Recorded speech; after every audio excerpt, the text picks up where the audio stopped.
어머니, 화장실 좀 다녀올게요. 며느리가 일어서며 말했다. 아들 민수도 휴대폰을 꺼내더니 급한 전화 와서 좀 받아야겠어요. 라고 했다. 시간이 지났다. 10분, 30분, 1시간.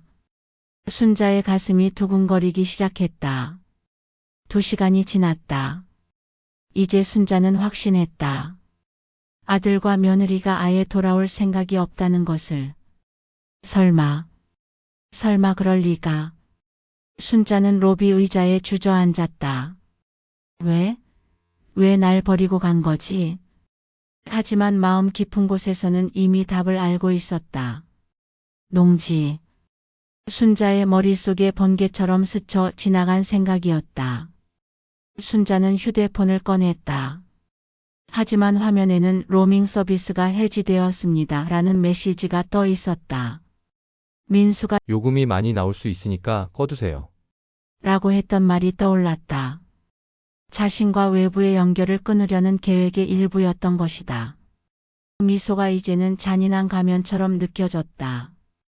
모든 것이 연기였던 것이다. 순자는 뿌리 뽑힌 나무가 된 기분이었다.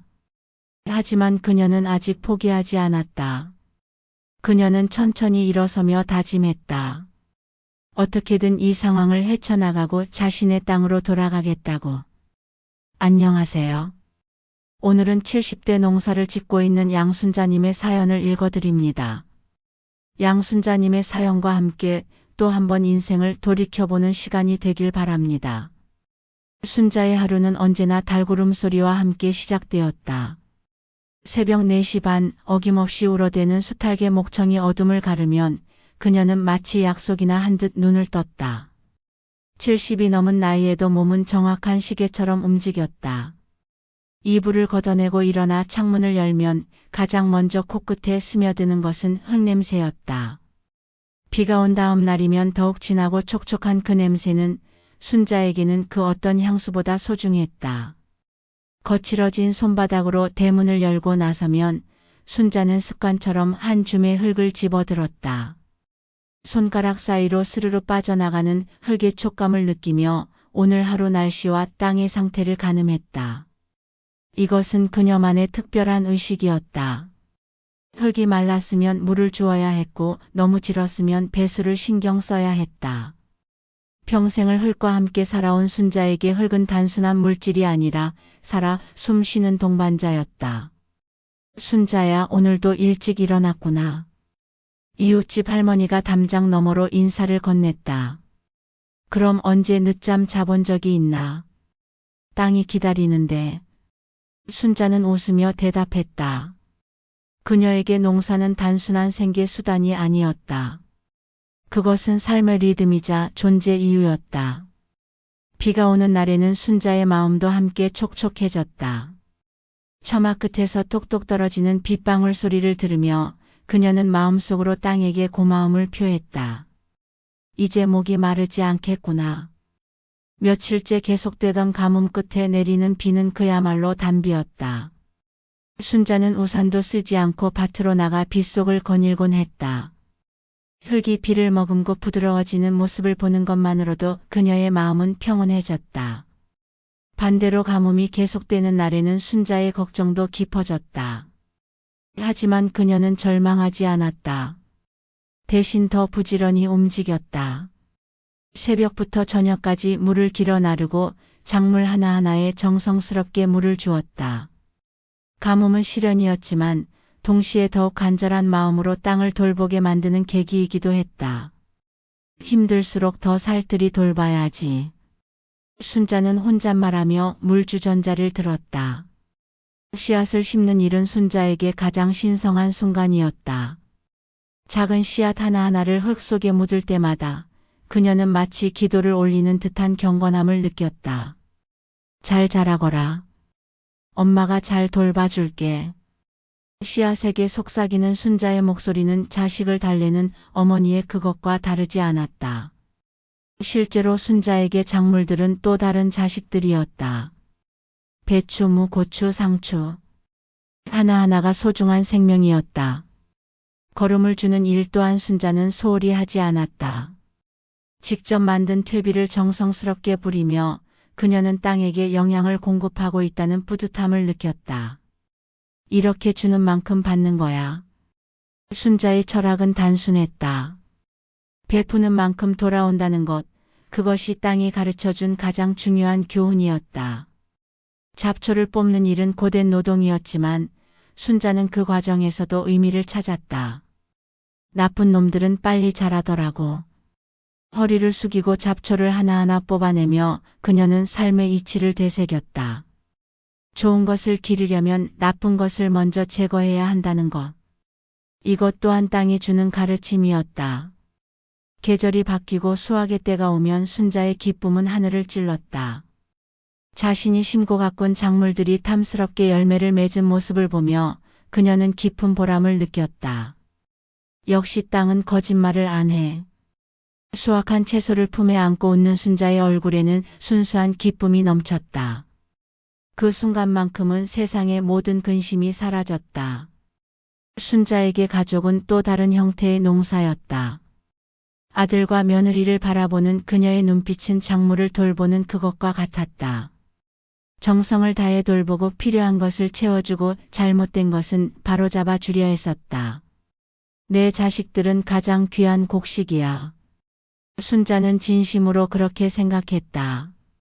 아들이 사업에서 어려움을 겪을 때면 자신의 농지를 담보로 돈을 빌려주기도 했고 며느리가 몸이 아플 때면 정성스럽게 우린 약재를 가져다 주기도 했다. 그녀의 삶의 철학은 단순하면서도 확고했다. 정직하게 돌본 땅은 절대 배신하지 않는다. 이 믿음은 순자의 삶을 지탱하는 기둥이었다.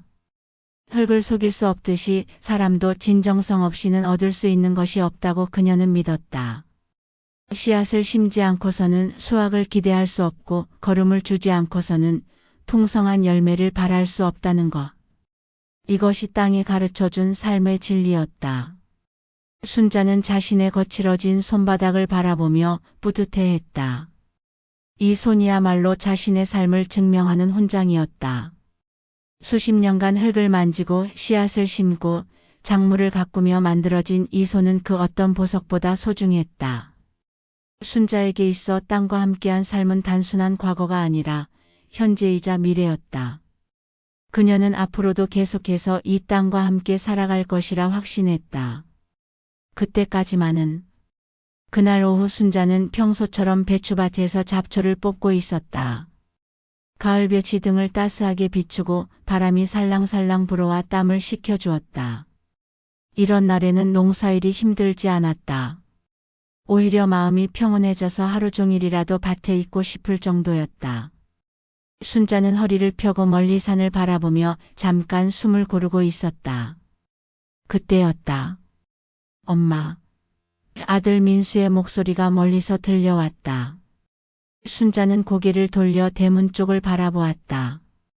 아들과 며느리 영희가 함께 걸어오고 있었다. 평소보다 단정하게 차려입은 모습이었다.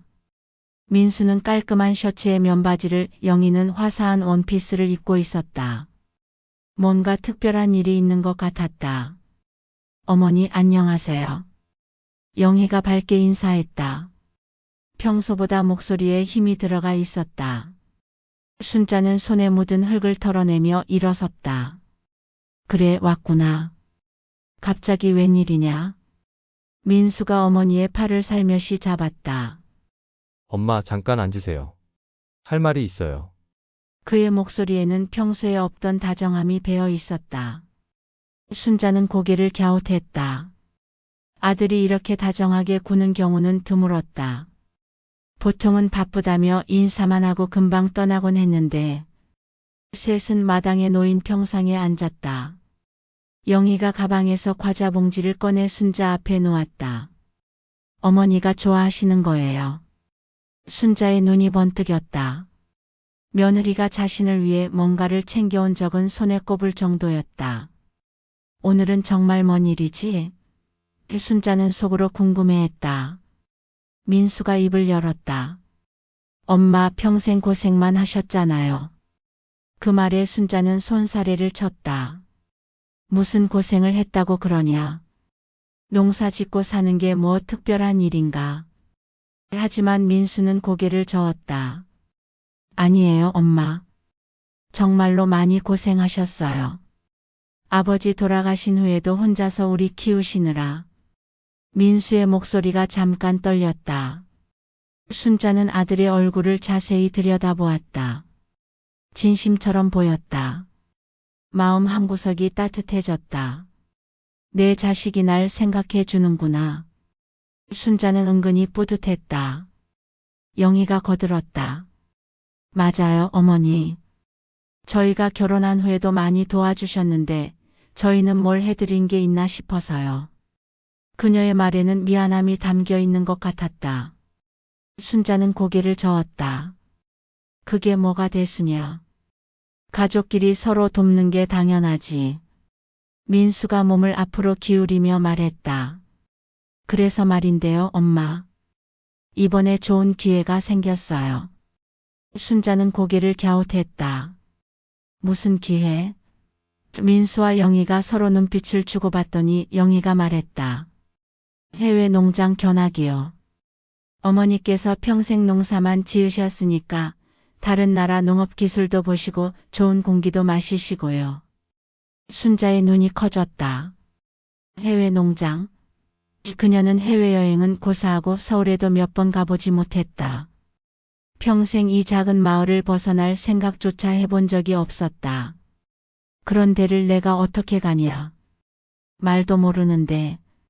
민수가 어머니의 손을 잡았다.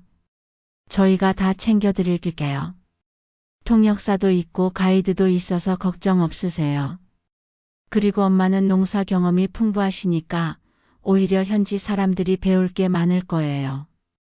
영희가 스마트폰을 꺼내 사진을 보여주었다. 여기 보세요. 정말 넓고 아름다운 농장이에요. 우리나라와는 완전히 다른 방식으로 농사를 지어요. 기계도 엄청 크고요. 화면 속에는 끝없이 펼쳐진 초록색 들판과 거대한 농기계들이 보였다. 순자는 넋을 잃고 사진을 바라보았다. 정말 신기하네. 순자는 감탄했다. 평생 손으로만 농사 지어온 그녀에게 그 광경은 마치 다른 세상처럼 보였다. 민수가 말을 이었다. 엄마께서 그동안 궁금해하셨잖아요. 외국은 어떻게 농사를 짓는지, 우리보다 훨씬 큰 규모로 어떻게 하는지. 실제로 순자는 가끔 TV에서 외국 농장을 보며 신기해했다.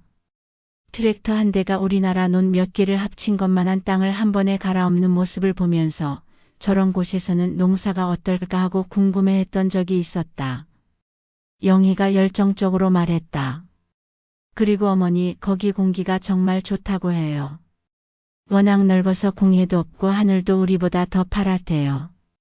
평생 농사 지으시느라 고생하신 어머니께서 좋은 공기 마시시면서 쉬어가시면 얼마나 좋을까요? 순자의 마음이 흔들리기 시작했다. 달콤한 유혹이었다. 평생 이 좁은 마을에서만 살아온 그녀에게 넓은 세상은 언제나 동경의 대상이었다. 특히 농업 선진국의 농장을 직접 볼 수 있다는 것은 꿈 같은 일이었다. 하지만 동시에 마음 한구석에서는 의심의 목소리가 들려왔다. 흙을 만질 때 느끼는 그 예리한 직감이 속삭였다. 이상하다. 왜 갑자기? 평소에 자신에게 별로 관심을 보이지 않던 아들과 며느리가 갑자기 이런 제안을 하는 게 석연치 않았다. 순자는 신중하게 물었다. 그런데 돈은 얼마나 들어? 여행이라는 게 만만치 않을 텐데. 민수가 손을 저었다. 그건 걱정 마세요. 저희가 다 준비할게요. 엄마는 그냥 편하게 다녀오시기만 하면 돼요. 공짜로? 순자는 더욱 의심스러워졌다. 민수는 평소에 돈 계산이 철저한 사람이었다. 가족이라도 돈 거래는 명확히 하려는 성격이었는데 갑자기 이런 큰 돈을 드리겠다고 하는 게 이상했다. 영희가 재촉하듯 말했다. 어머니, 이런 기회가 언제 또 올지 몰라요. 나이도 있으시고 하니까 건강하실 때 다녀오시는 게 좋을 것 같아요. 그 말에 순자는 찔렸다. 맞는 말이었다. 70이 넘은 나이에 언제까지 건강할지 장담할 수 없었다. 민수가 다급하게 덧붙였다. 그리고 엄마 일정이 촉박해요. 다음 주에 출발해야 해서 오늘 결정을 해주셔야 해요. 순자는 당황했다. 다음 주라고? 너무 갑작스러운 거 아니냐? 저희도 갑자기 연락을 받아서요. 농업 관련 단체에서 특별히 선정해준 프로그램인데 기회가 흔치 않다고 해서요. 영희가 설명했다. 그럴듯한 설명이었지만 여전히 뭔가 석연치 않았다. 순자는 깊이 생각에 잠겼다. 한편으로는 새로운 세상에 대한 호기심이 들었고 다른 한편으로는 막연한 불안감이 스며들었다. 아들과 며느리의 얼굴을 번갈아 보며 그녀는 내적 갈등을 겪었다. 설마 내 자식들이 나를 속일 리가 있겠어. 순자는 애써 의심을 떨쳐냈다. 가족이라는 이름에 대한 믿음이 의심을 덮었다.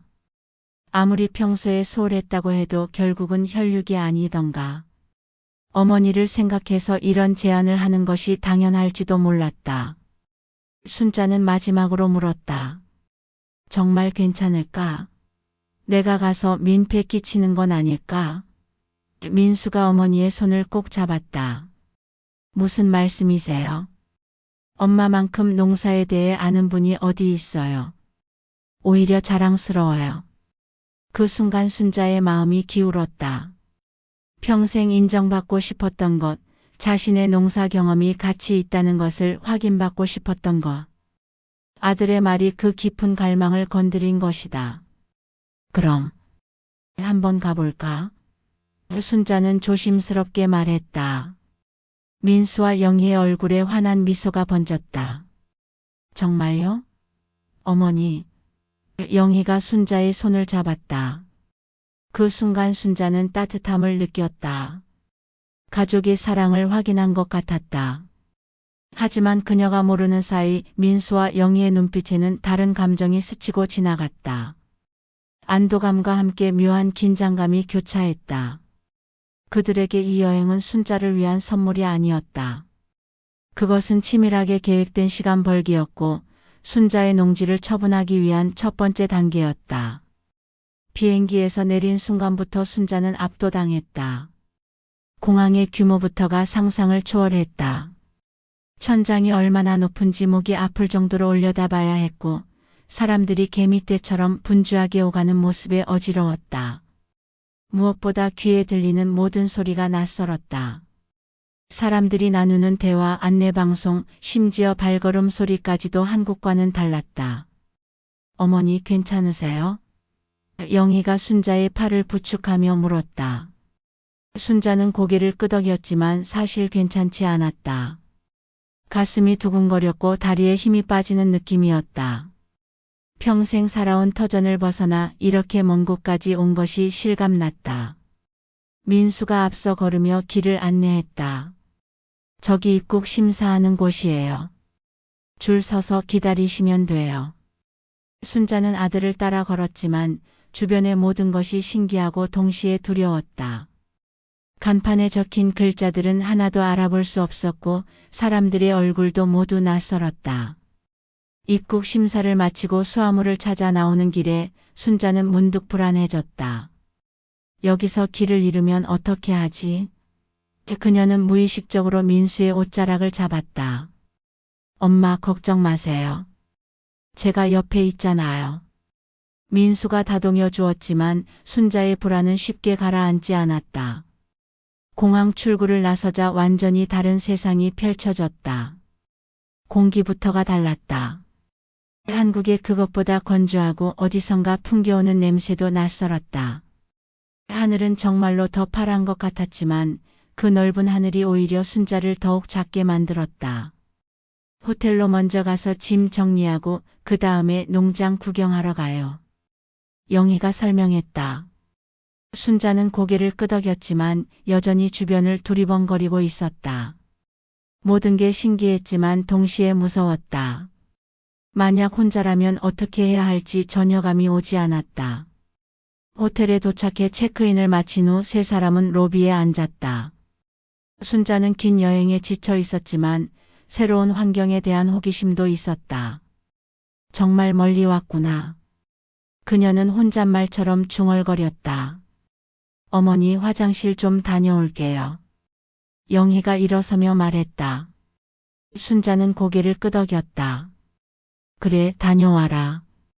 영희는 가방을 들고 화장실 쪽으로 향했다. 순자는 그녀의 모습을 보며 대견해했다. 며느리가 이런 먼 곳까지 나를 데려다 주다니. 민수가 갑자기 휴대폰을 꺼내더니 일어섰다. 엄마, 잠깐만요. 급한 전화 와서 좀 받아야겠어요. 순자는 고개를 끄덕였다. 그래, 어서 받아라. 민수는 휴대폰을 귀에 대고 로비 밖으로 나갔다. 순자는 혼자 남겨진 로비에서 주변을 둘러보았다. 호텔 로비는 화려했지만 어딘지 모르게 차갑게 느껴졌다. 사람들이 오가지만 아무도 자신에게 관심을 보이지 않았다.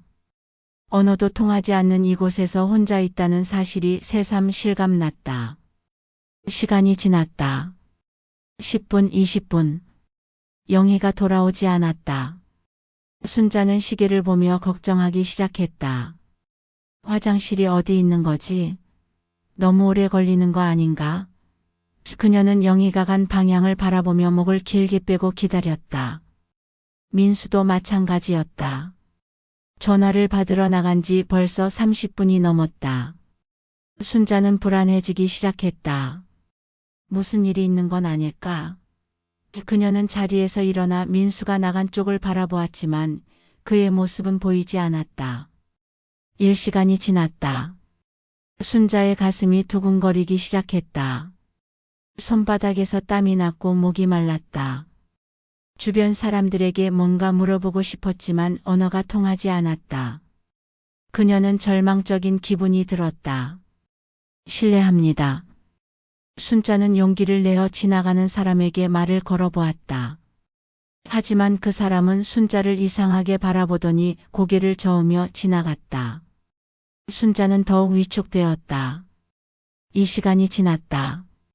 이제 순자는 확신했다. 뭔가 잘못되었다는 것을. 아들과 며느리가 단순히 늦는 것이 아니라 아예 돌아올 생각이 없다는 것을. 하지만 그 생각을 받아들이기가 쉽지 않았다. 설마 그럴 리가. 순자는 다시 영희가 간 화장실 쪽으로 가보았다. 화장실은 쉽게 찾을 수 있었고 그리 멀지도 않았다. 안에는 여러 사람이 있었지만 영희는 없었다. 순자는 화장실을 한 바퀴 돌아보았지만 영희의 흔적은 어디에도 없었다. 로비로 돌아온 순자는 민수가 나간 출구 쪽으로도 가보았다. 하지만 그 역시 마찬가지였다. 민수는 어디에도 보이지 않았다. 순자는 호텔 직원에게 뭔가 물어보려고 했지만 영어를 할 줄 몰라서 포기했다. 그때 순자는 깨달았다. 자신이 완전히 혼자라는 것을. 이 낯선 땅에 말도 통하지 않는 곳에 아무도 모르는 사람들 사이에 홀로 남겨졌다는 것을. 가슴이 쿵 하고 떨어지는 느낌이었다. 순자는 로비 의자에 주저앉았다. 다리에 힘이 빠졌고 눈앞이 캄캄해졌다. 왜 날 버리고 간 거지? 하지만 마음 깊은 곳에서는 이미 답을 알고 있었다.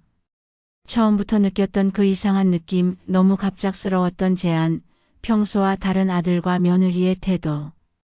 모든 것이 하나로 연결되었다. 농지. 순자의 머릿속에 번개처럼 스쳐 지나간 생각이었다. 자신이 여기 없는 사이에 무슨 일이 벌어지고 있을까? 아들 부부가 왜 자신을 이렇게 멀리 보낸 것일까? 순자는 온몸이 떨리는 것을 느꼈다. 그녀는 가방을 뒤져 휴대폰을 꺼냈다. 하지만 화면에는 로밍 서비스가 해지되었습니다. 라는 메시지가 떠 있었다. 민수가 로밍을 끄라고 했던 말이 떠올랐다. 요금이 많이 나올 수 있으니까 꺼두세요. 그때는 아들의 배려인 줄 알았는데 이제 보니 자신과 외부의 연결을 끊으려는 계획의 일부였던 것이다. 순자는 절망에 빠졌다. 연락할 방법도 없고 도움을 청할 사람도 없었다. 심지어 자신이 어느 나라 어느 도시에 있는지조차 정확히 알지 못했다. 그녀는 울음이 터질 것 같았지만 억지로 참았다. 이런 곳에서 울면 더욱 위험해질 것 같았다. 멀리서 웃으며 손 흔들던 아들과 며느리의 얼굴이 떠올랐다. 출발하던 날 공항에서 잘 다녀오세요라며 환하게 웃던 그들의 모습이. 그때 그 미소가 이제는 잔인한 가면처럼 느껴졌다. 모든 것이 연기였던 것이다. 내 땅, 내 삶. 순자는 평생 일궈온 모든 것들이 위기에 처했다는 것을 직감했다. 자신이 없는 사이에 아들 부부는 무엇을 하려는 것일까? 그녀의 농지는 안전할까? 순자는 뿌리 뽑힌 나무가 된 기분이었다. 하지만 그녀는 아직 포기하지 않았다. 순자 안에는 70년 넘게 살아온 강인함이 있었다. 흙과 함께 살며 기른 생명력이 있었다. 그녀는 천천히 일어서며 다짐했다. 해시태그 사장. 법과 결단. 순자가 한국 땅을 밟은 것은 그로부터 사흘 후였다. 호텔 직원의 도움과 한국 영사관의 긴급 지원 덕분에 겨우 돌아올 수 있었다. 비행기 안에서 내내 가슴이 두근거렸다. 집에 가면 무엇이 기다리고 있을지 알 수 없었기 때문이다. 하지만 동시에 분노도 치밀어 올랐다. 자신을 그렇게 버리고 간 아들과 며느리에 대한, 그리고 자신의 순진함에 대한 분노였다. 공항에서 마을로 가는 버스를 타고 가면서 순자는 창밖을 바라보았다. 익숙한 풍경이었지만 이상하게 낯설어 보였다. 불과 며칠 전까지만 해도 자신의 삶의 터전이라고 여겼던 곳들이 이제는 위태로워 보였다. 혹시 이미 모든 것이 바뀌어버린 건 아닐까 하는 두려움이 엄습했다. 마을에 도착해 집으로 향하는 길 순자는 이상한 것을 발견했다. 평소라면 들판에서 일하고 있을 이웃들이 보이지 않았다. 오히려 자신의 집 앞에 몇 명의 사람들이 모여 있었다. 가까이 가보니 이웃들이었다. 순자 씨 왔구나. 이웃집 할머니가 순자를 보자마자 달려왔다. 그 얼굴에는 안도와 걱정이 섞여 있었다. 큰일 날 뻔했어. 정말 큰일 날 뻔했다고. 순자는 짐을 내려놓고 물었다. 무슨 일이야? 무슨 일이 있었어?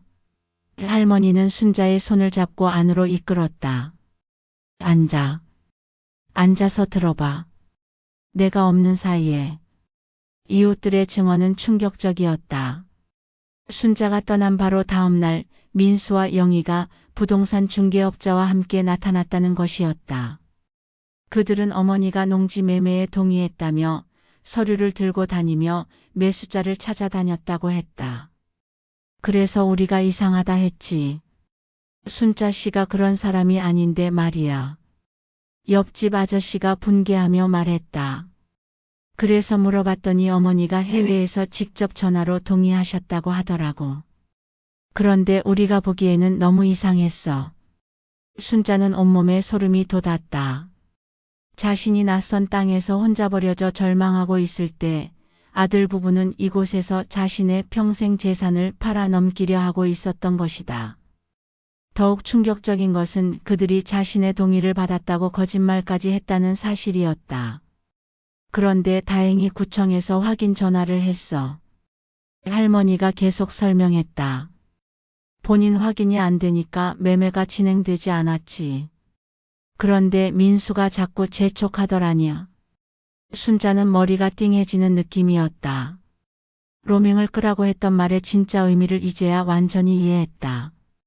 자신과의 연락을 차단해서 동의 확인을 불가능하게 만들려던 치밀한 계획이었던 것이다. 그래서 우리가 경찰서에 신고했어. 뭔가 이상하다고. 할머니의 말에 순자는 고마움과 동시에 부끄러움을 느꼈다. 이웃들이 자신보다 자신의 재산을 더 지켜준 셈이었다. 다음 날 순자는 민수에게 전화를 걸었다. 한동안 벨소리만 울리더니 겨우 받았다. 엄마? 민수의 목소리는 당황스러워 보였다. 너 지금 어디 있냐? 순자의 목소리는 차갑게 가라앉아 있었다. 저희는 아직 여행 중이에요. 엄마는 왜 먼저 돌아오셨어요? 거짓말이었다. 이웃들의 증언으로 민수 부부가 이미 한국에 돌아와 있다는 것을 알고 있었다. 순자는 분노가 치밀어 올랐지만 목소리를 가다듬었다. 집으로 와라. 지금 당장. 엄마 무슨 일이에요? 목소리가 오라고 했어. 순자는 전화를 끊었다. 민수 부부가 집에 온 것은 그날 저녁이었다. 둘 다 어색한 표정을 지으며 들어왔다. 순자는 마루에 앉아 그들을 기다리고 있었다. 엄마, 왜 갑자기 돌아오셨어요? 우리가 얼마나 놀랐는지 아세요? 영희가 먼저 입을 열었다. 여전히 상황을 모른 척하고 있었다. 순자는 조용히 말했다. 앉아라. 민수 부부가 주저하며 앉아 순자는 천천히 입을 열었다. 너희가 내 땅을 팔려고 했다며? 순간 침묵이 흘렀다. 민수와 영희의 얼굴이 하얗게 변했다. 엄마, 그게 이웃들이 다 봤어. 부동산 중개업자 데리고 다니면서 내 동의를 받았다고 거짓말한 것도. 순자의 목소리에는 억누른 분노가 깔려 있었다. 민수가 무릎을 꿇었다. 엄마, 죄송해요. 하지만 상황이 너무 급해서. 상황이 급하면 왜 진짜로 말 안 했어? 왜 나를 속이고 버렸어? 사업이 완전히 망했어요. 빚이 너무 많아서 이대로 가다가는 파산이에요. 민수의 목소리가 떨렸다. 엄마 땅 말고는 달리 방법이 없었어요. 순자는 가슴이 찢어지는 듯했다. 아들의 어려운 상황은 이해했다. 하지만 그렇다고 해서 자신을 속이고 버릴 이유는 되지 않았다. 그러면 처음부터 솔직하게 말했어야지. 왜 나를 그렇게 먼 곳에 혼자 버리고 갔어? 영희가 울먹이며 말했다. 어머니께서 허락해 주실까 봐. 그리고 팔고 나서 말씀드리려고 했어요. 팔고 나서? 순자의 목소리가 높아졌다. 내 평생 땀과 피로 일군 땅을 팔고 나서 말하겠다고? 순자는 일어서서 방 안을 걸었다. 분노와 배신감 그리고 깊은 상처가 뒤엉켜 있었다. 하지만 동시에 결심이 서기 시작했다. 너희 빚이 얼마나 되는데? 3억 정도요. 민수가 작은 목소리로 답했다. 내 땅값이 얼마인지 아냐?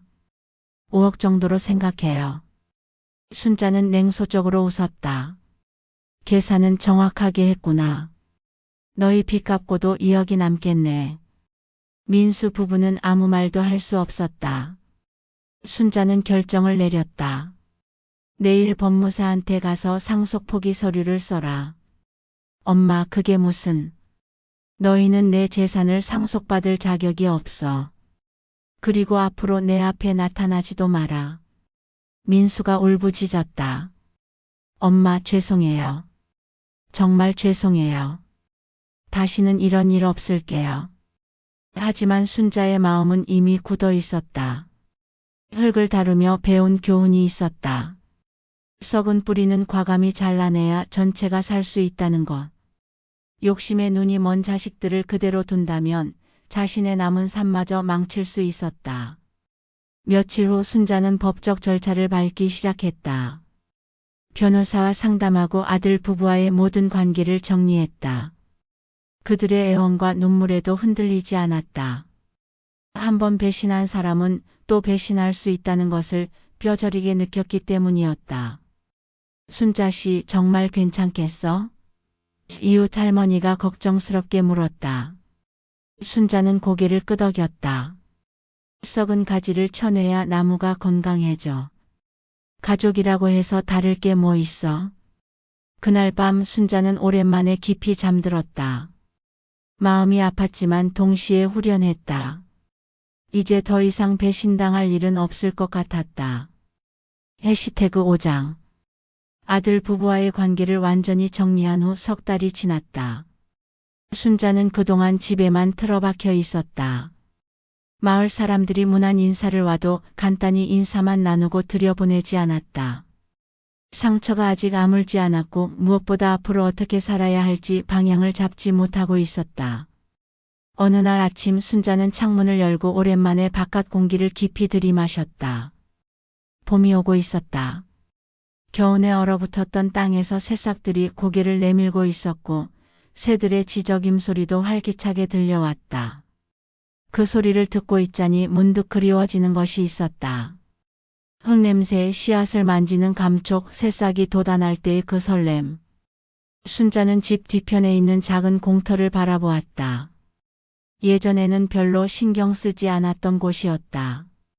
넓은 농지가 있었기 때문에 굳이 그곳까지 신경 쓸 필요가 없었다. 하지만 지금은 달랐다. 그곳이 마치 새로운 가능성을 속삭이는 것 같았다. 작긴 하지만 그래도 텃밭 하나는 만들 수 있겠네. 순자는 혼잣말을 했다. 오랜만에 입가에 미소가 스쳤다.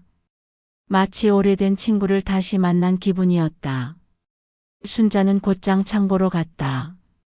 오래된 농기구들이 먼지를 뒤집어 쓴 채 놓여 있었다. 호미, 삽, 괭이, 물 뿌리개. 하나하나가 추억이 서린 도구들이었다. 순자는 그것들을 꺼내 정성스럽게 닦기 시작했다. 녹슨 부분은 사포로 갈고 자루 부분은 기름을 발라 윤기가 나도록 했다. 도구를 정리하는 동안 순자의 마음도 함께 정리되는 느낌이었다. 지난 몇 달간의 아픔과 분노가 조금씩 가라앉았다. 대신 새로운 다짐이 자리를 잡기 시작했다. 다시 시작하자. 나만의 방식으로.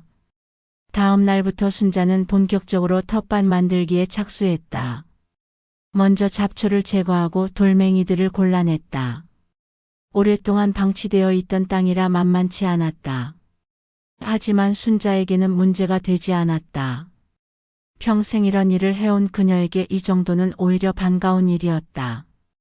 흙을 파고 뒤집고 골라내는 과정에서 순자는 자신이 얼마나 이 일을 그리워했는지 깨달았다.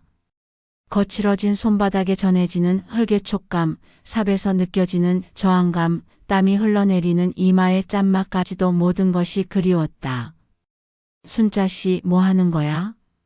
담장 너머로 이웃집 할머니가 물었다. 텃밭 좀 만들어 보려고.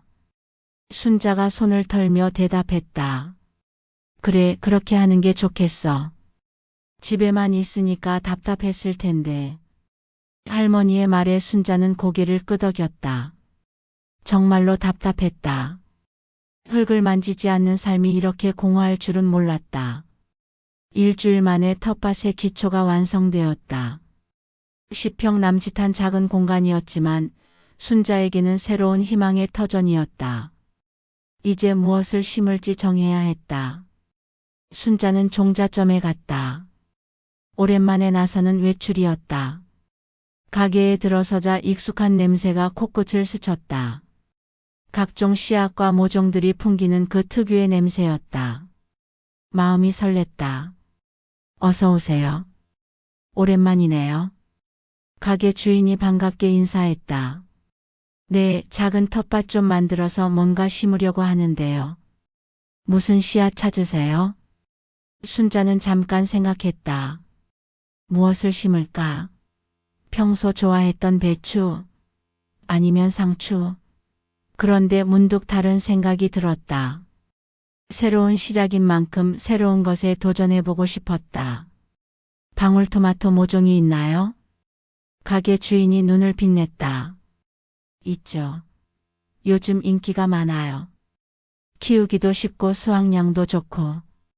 순자는 방울토마토 모종 몇 개와 상추, 깻잎 씨앗을 샀다. 집으로 돌아가는 길 가슴이 두근거렸다. 마치 처음 농사를 짓던 젊은 시절로 돌아간 기분이었다. 모종을 심는 날 순자는 특별한 의식을 치렀다. 먼저 흙에 정성스럽게 퇴비를 섞어 주었다. 그리고 한 포기씩 모종을 심으며 마음속으로 말했다. 잘 자라거라. 엄마가 잘 돌봐줄게. 예전과 똑같은 말이었지만 지금은 그 의미가 달랐다. 이제는 정말로 자신만을 위한 작물이었다. 씨앗을 뿌릴 때도 마찬가지였다.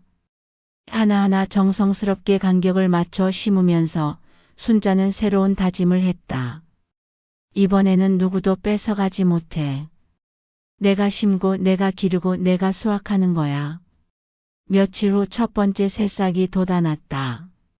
상추 씨앗에서 나온 작고 연한 잎사귀였다. 순자는 그것을 보는 순간 눈물이 핑 돌았다. 이렇게 작은 생명이 이렇게 큰 감동을 줄 수 있을까 싶었다. 마치 자신의 인생에도 새로운 싹이 트는 것 같았다. 매일 아침 일어나 텃밭을 확인하는 것이 순자의 새로운 일과가 되었다. 물을 주고 잡초를 뽑고 모종의 상태를 살피는 일들이 하루하루를 채워주었다. 예전만큼 넓지는 않았지만 오히려 더 세심하게 돌볼 수 있어서 좋았다. 한 달이 지나자 텃밭은 완전히 다른 모습으로 변해 있었다. 상추와 깻잎이 푸르게 자라나고 방울토마토 모종도 제법 키가 컸다.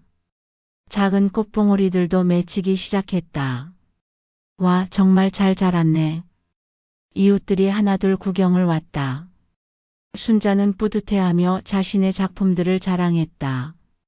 예전처럼 넓은 농지는 아니었지만 이것은 완전히 자신만의 것이었다. 그 사실이 더욱 소중하게 느껴졌다. 첫 수확의 날이 왔다. 탐스럽게 자란 상추를 한 포기 따면서 순자는 깊은 만족감을 느꼈다. 작은 텃밭에서 나온 작은 수확이었지만 그 어떤 대농장의 수확보다도 값진 것이었다. 수확한 상추를 씻어 그대로 먹어보았다. 아삭하고 신선한 맛이 입 안 가득 퍼졌다.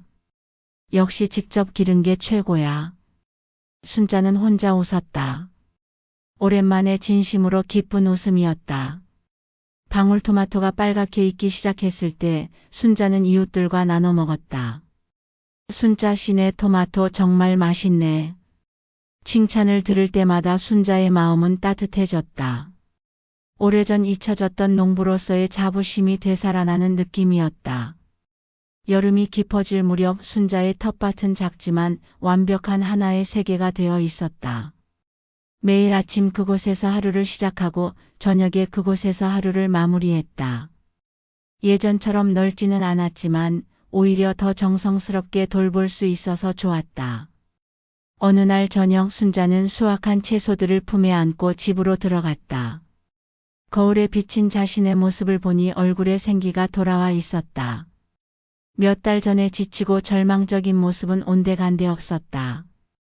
어떤 땅은 혼자서 가꿔야 더 비옥해지는 법이다.